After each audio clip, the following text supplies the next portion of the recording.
Hello, everybody. Today I'm giving you the notes on the 6 characteristics of life. I've got a little pad of paper here for me to write anything extra down. And you can pause the video whenever you need to write down a definition as well as write down these notes. So here we go. We worked together in class on Thursday and Friday to create characteristics of life. And they were all very good. We went through and we analyzed everybody, all the groups together, and we came up with a pretty long list. But we're going to condense those down to these 6. And this is what's on the back side of the page, the Type 1 Characteristics of Life page. So if you want to write on that, that's fine, or you could write it on a piece of paper. Just make sure you write down the definitions. And then you have been assigned the Quizlet to do, with the definitions are also in the Quizlet, as well as the Alien and Buffalo worksheet to do for the next class. So here we go. Characteristics of life. First one, all living things are composed of cells. Cells, vocab word right here, cells, basic unit of life. So pause the video and write that down. So all living things are composed of one or more cells. We have things that are one cell, which we call sometimes single cellular, but we use the word unicellular to talk about things that are made of one cell. And we are multicellular. Okay, so we are made of trillions of cells, and they all have to do different jobs. So we're going to talk about that here in a minute. Okay, the second thing is organization. All living things are organized, or all highly organized, at both the molecular and cellular level. So let's talk about organization. We just said the basic unit of life is a cell. Okay, sorry about that. Okay, and a group of cells, vocab alert, is called a tissue. Okay, so we have different types of tissue, connective tissue, cardiac muscle tissue, all of those kind of things. And you'll learn more about that in anatomy if you decide to take that your junior or senior year. A group of tissues come together and make what's called an organ. So you got your stomach and your intestines and your brain. And a group of organs make up what's called an organ system. So you've got things like the digestive system, the reproductive system, the endocrine system, etc. And all of those together make an organism. Okay, so like I said, one-celled organism is called a unicellular, and 2 or more cells make it multicellular. Okay, so again, cells, basic unit of life, and organization. All living things are highly organized at both the molecular and cellular levels. All right, the next one is energy use. Excuse me while I readjust this. Energy use. All living things have to use energy. Either they make their own food or they have to consume food. Okay, and the definition, vocabulary word, metabolism. All living things have metabolism. That's how quickly they get the energy from the food that they eat. So some things make their own food, and those are called autotrophs. Those are going to be typically your plants and some animals like phytoplankton. They perform what's called photosynthesis. So they use the sun's light to create their own food. Okay, we are not. We are called heterotrophs. We do not make our own food. Yes, I'm not talking about a chef. I'm talking about having to consume things. So when you consume only plants, okay, that's called an herbivore. Okay, and if you consume only animals, that is called a carnivore. And if you consume both plants and animals, that's what we typically are. They are called omnivores.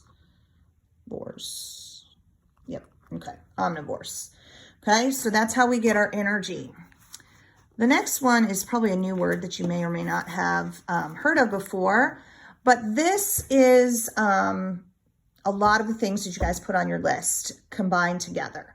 So homeostasis. Homeo, the prefix means same, and stasis means status. So you want to maintain the same status. So its definition is maintaining a stable internal environment or condition. That happens even in the single-celled organisms. The unicellular organisms have to maintain their own stable internal environment. That means we have to have the right amount of food. We have to have the right amount of oxygen. We have to have the right temperature. So like when your dog who cannot sweat gets too hot, you see them start to pant because they have to release the extra heat out their mouth. So, so everything that we do, getting the right amount of sleep, cleaning ourselves, getting rid of waste, all of those things kind of go together in this big category of homeostasis. All right, most of you got this one, okay, which is growth. All living things grow by cell division or cell enlargement, which you might have heard of as mitosis. Mitosis, right? So we have to divide our cells and create more cells. I believe it's once every 5 to 7 years, you replace all the trillions of cells. So you are not the same person you were 5 or 7 years ago. But we have to, all living things have to grow by cell division and cell enlargement. So they have to make more cells, and then those cells have to grow. All right, and the very last one is reproduction, which I think most of you all got. We have reproduction where all species of organisms have the ability to reproduce, create an offspring. No organism lives forever. So I know on some of the lists people wrote death. Okay, we don't live forever. Reproduction, though, is essential for the species. Species we're going to talk about in this class to continue.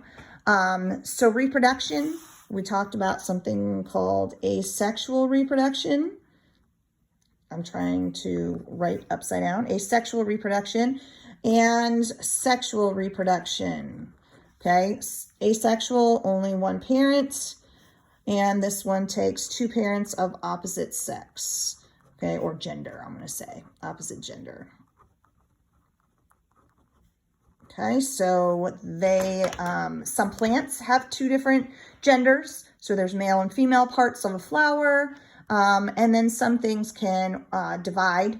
But this is called binary fission. Bi means 2, and fission means to break apart, which you learned about in physical science. So binary fission is where one, say bacteria, will break apart into 2, and then they'll grow.